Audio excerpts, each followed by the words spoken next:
10 pejabat Pemkab Lampung Selatan menerima vaksin Sinovac.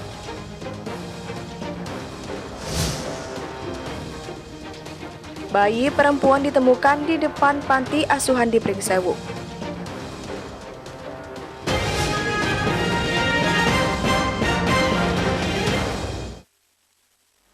Tabi pun, selamat pagi pemirsa iNews di Bandar Lampung dan sekitarnya. Selama 30 menit ke depan kami akan menemani pagi Anda dengan berbagai liputan dari berbagai daerah di Lampung.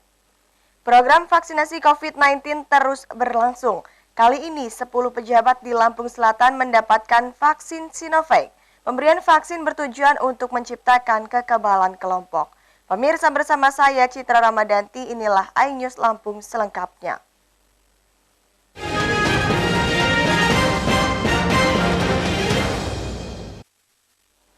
Vaksinasi COVID-19 di Lampung Selatan dilakukan. Di hari pertama vaksinasi, 10 pejabat Forkopimda setempat mendapatkan suntikan vaksin. Bupati Nanang Ermanto menjadi orang yang pertama mendapatkan vaksin.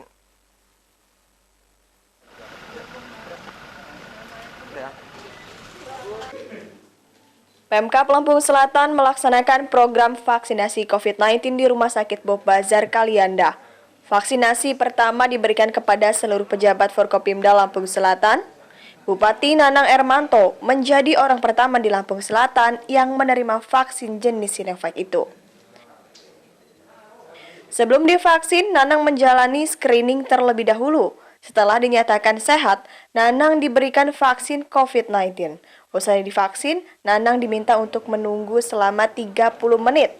Meski sudah divaksin, protokol kesehatan tetap harus diterapkan. Program vaksinasi untuk mencegah penularan COVID-19 yang semakin meluas. Masyarakat dihimbau tidak perlu takut dengan vaksinasi. Saya tidak sendiri di sini, Forkopimda hadir sini, Pak Dandim, Pak Kapolres, dan dari Wakil Ketua DPRD Kabupaten Lampung Selatan. Pada hari ini kita sama-sama vaksin ya, Sinovac yang bersamaan pada hari ini untuk meyakinkan kepada seluruh masyarakat bila nanti ini ada vaksin nggak usah perlu ada satu rasa ketakutan dan stres. Ini adalah untuk pencegahan. Dan walaupun kita divaksin, kita tetap menggunakan 3M. Lalu menggunakan masker, cuci tangan, ya. Ini untuk kita semuanya. Prioritaskan kepada tenaga kesehatan dan Forkopimda Pak Bupati. Nah, untuk masyarakat luasnya seperti apa agenda ke depan Pak Bupati? Nanti ada tahapannya ya, mekanismenya ada ya. Ini memang pertama untuk Forkopimda, 10 orang Forkopimda dulu. Nanti masyarakat ada sendiri nanti. Pada tahap pertama, Lampung Selatan mendapatkan 2.587 dosis vaksin. Vaksin diprioritaskan untuk 2.580 tenaga kesehatan yang tersebar di rumah sakit pemerintah dan rumah sakit swasta, 27 puskesmas dan pusat-pusat layanan kesehatan setempat. Dari Lampung Selatan, Heri Fulistiawan, iNews melaporkan. Sebelumnya, Pemprov Lampung memulai vaksinasi kepada 20 orang pejabat dan tokoh agama di Provinsi Lampung. Penyuntikan vaksin bertujuan untuk melindungi dan memperkuat sistem kesehatan di tengah pandemi COVID-19.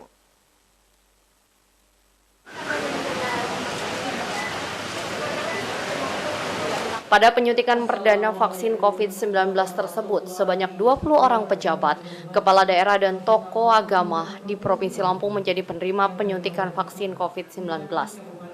Sebelumnya divaksin, penerima vaksin mengikuti screening awal secara online oleh Kementerian Kesehatan.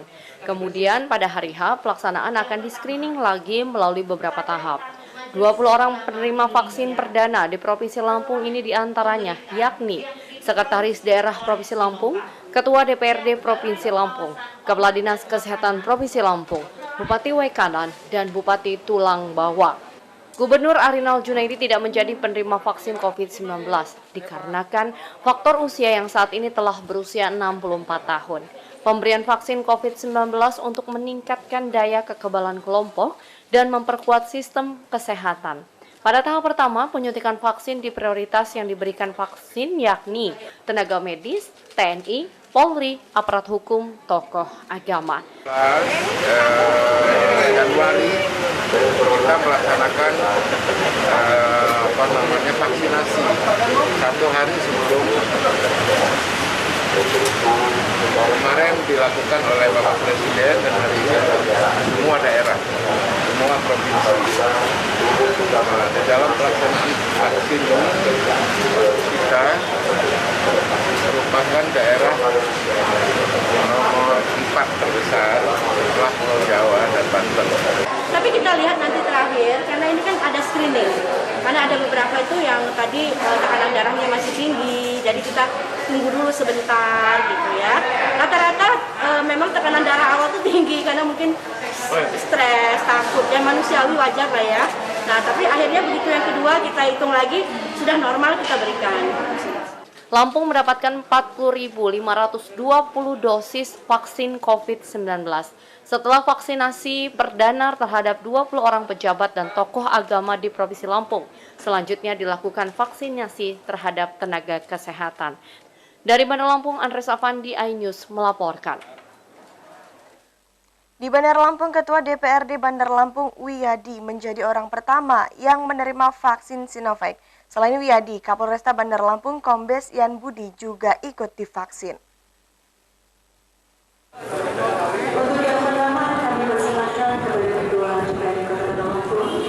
Pemkot Bandar Lampung melaksanakan vaksinasi Sinovac tahap pertama.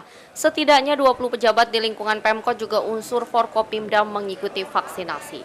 Ketua DPRD Bandar Lampung, Wiyadi, mengatakan vaksinasi merupakan salah satu langkah untuk memutus mata rantai virus COVID-19.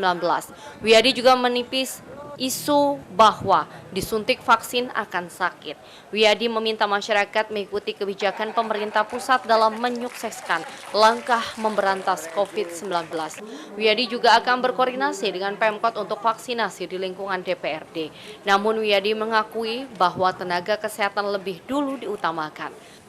Gimana?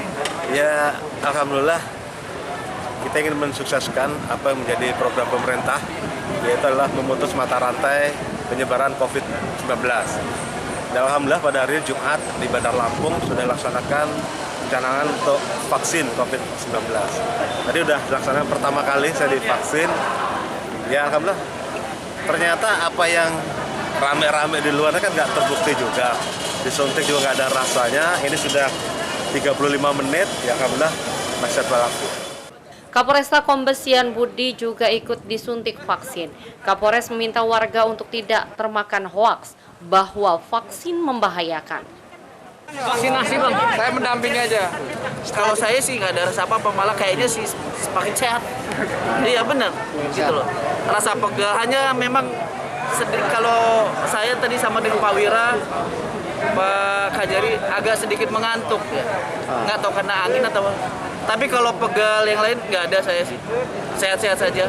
Malah tambah semangat kayaknya. Makanya saya berharap masyarakat jangan terpengaruh hoaks.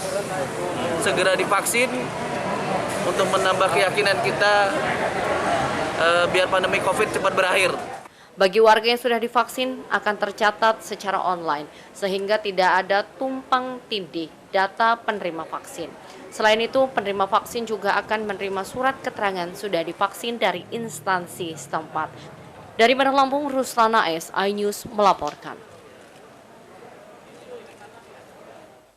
Pemirsa, setelah jeda pariwara berikut kami kembali dengan liputan tentang bayi perempuan ditemukan di depan panti asuhan di Pringsewu. Tetaplah bersama kami.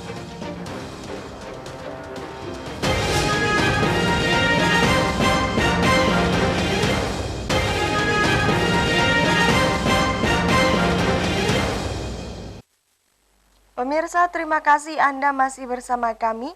Bayi berjenis kelamin perempuan ditemukan warga yang melintas di panti asuhan Santo Vincentius, Kelurahan Pringsewu, Kabupaten Pringsewu.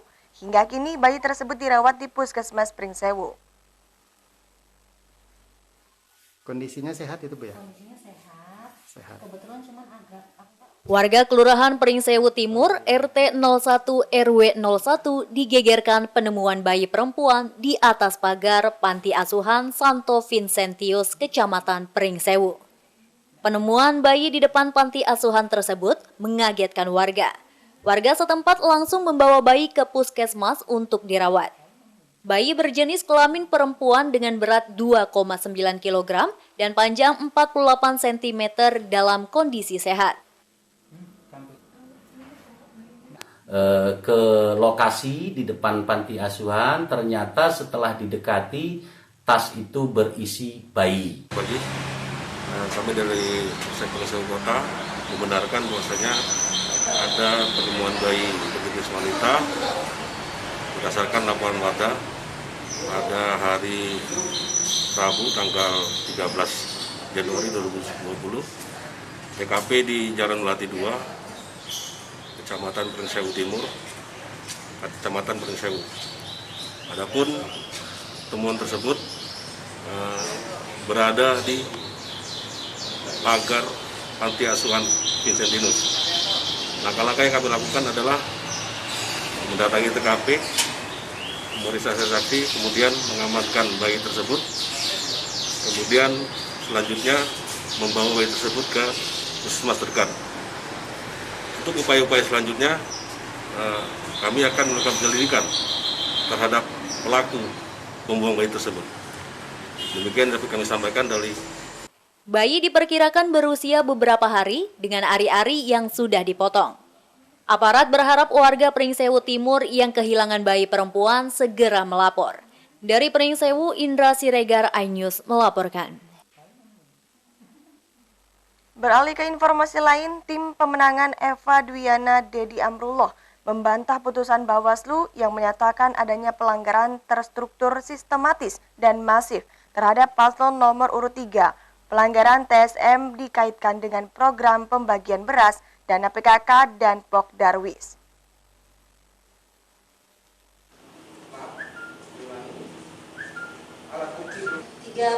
Ketua Tim Pemenangan Wiyadi menjelaskan putusan Bawaslu yang menyatakan paslon nomor urut 3 melakukan pelanggaran TSM karena dikaitkan dengan program bantuan beras COVID, dana PKK, dan Pok Darwis tidak mendasar.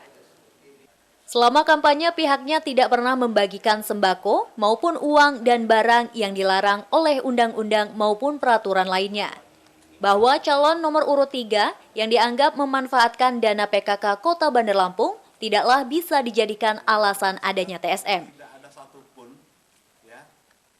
bahwa kami sampaikan juga dengan tegas bahwa calon nomor urut 3 pasangan Ibu Hajah Dwiana dan Dedi Amrullah yang berkaitan dengan masalah PKK yang juga mendapat sorotan bahwa beliau sudah cuti, sudah cuti itu dari tanggal 26 September sampai dengan 5 Desember 2020. Tim pemenangan Eva Dedi mendaftarkan gugatan ke PT UN dan Mahkamah Agung terkait putusan KPU dan Bawaslu. Sebelumnya Bawaslu Lampung memerintahkan KPU Bandar Lampung untuk membatalkan paslon Eva Dedi. Paslon ini dinyatakan terbukti secara sah dan meyakinkan melakukan pelanggaran TSM. Dari Bandar Lampung, Ruslan AS, iNews melaporkan.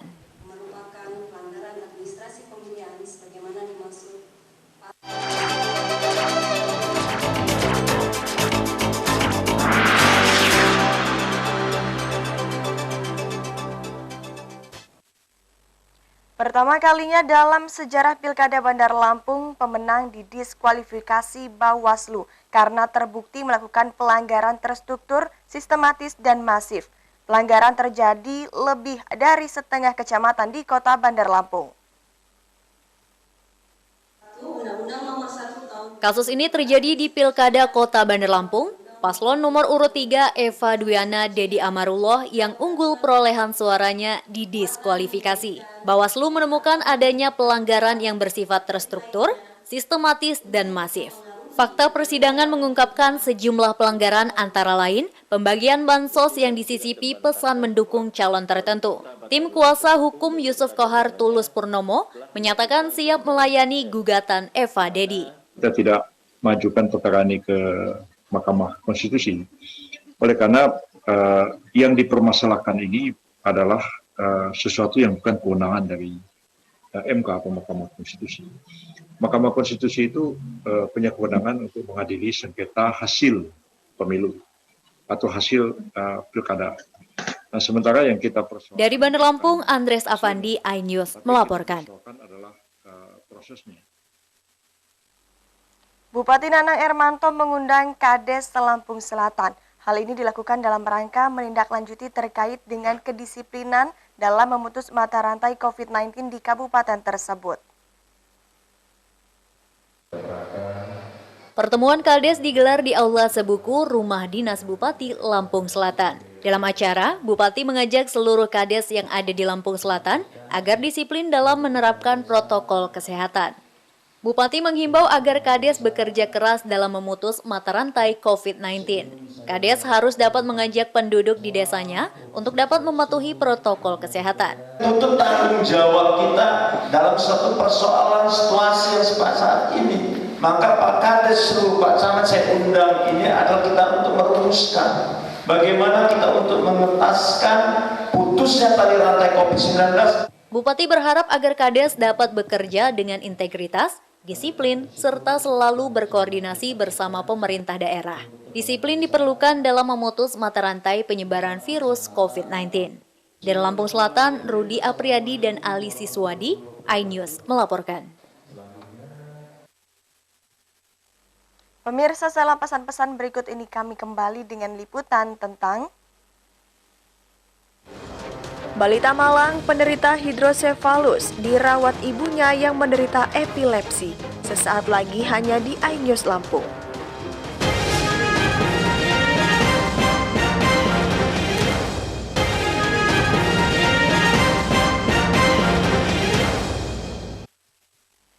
Nasib malang diderita seorang balita asal Dusun Mutun, Pekon Kedaung, Kecamatan Parda, Sukapring Sewu. Rohim menderita hidrosefalus dan harus dirawat oleh ibunya yang menderita epilepsi. Sementara sang ayah pergi tanpa kabar hingga kini.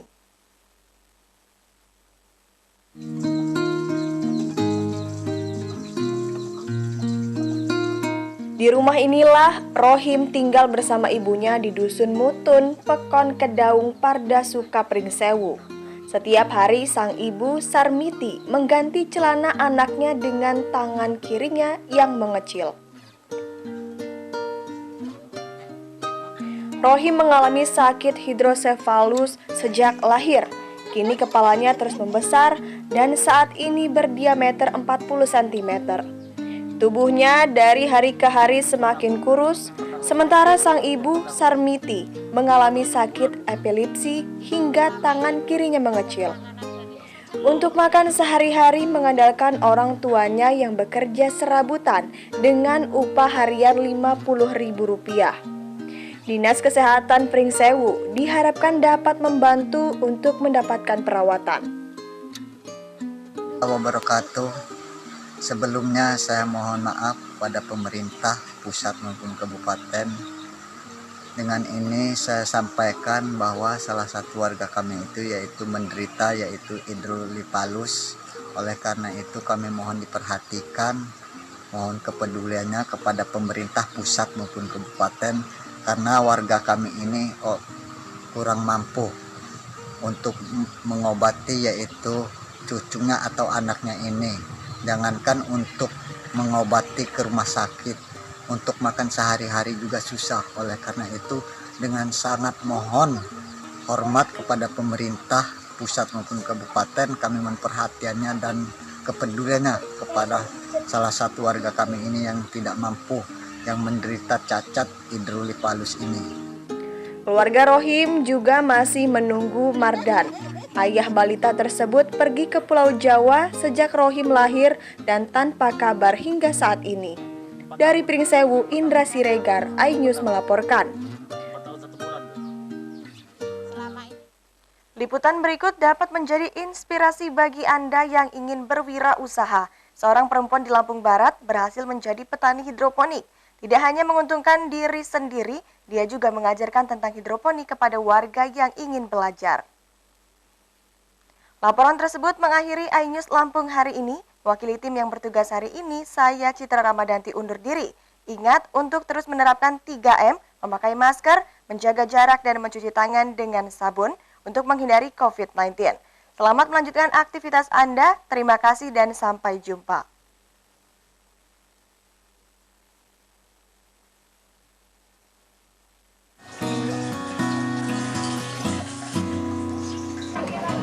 Di rumahnya di Desa Purajaya, Kecamatan Kebun Tebu, Lampung Barat, Maya Juniarti beraktivitas. Maya menekuni usaha ini sejak tahun 2018 lalu. Bertepatan saat ia telah menyelesaikan pendidikan jurusan pertanian yang diikutinya. Berbekal pengetahuan yang dimiliki, Maya mulai membuat kebun sayur hidroponik.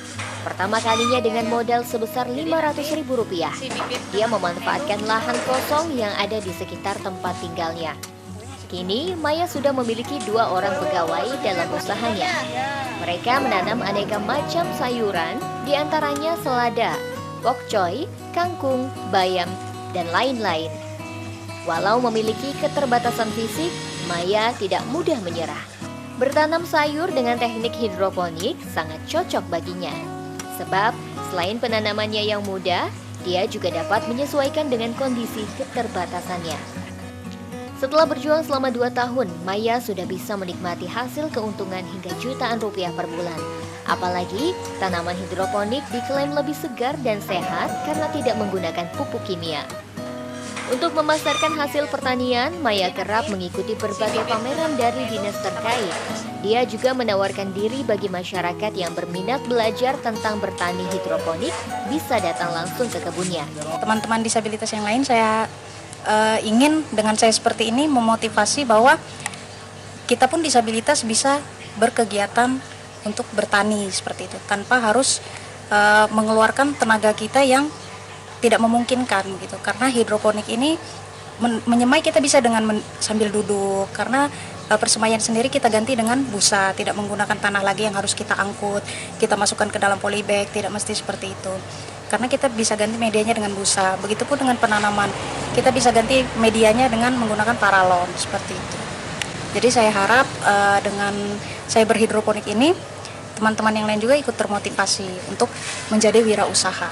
Omset sekarang alhamdulillah bisa 2 juta per bulan. Bagaimanapun keadaannya, setiap manusia memiliki kekurangan dan kelebihan masing-masing. Kalimat itulah yang menjadi pegangan hidup Maya Juniarti dan memotivasinya hingga kini. Dari Lampung Barat, Enrico Ngantung, iNews melaporkan.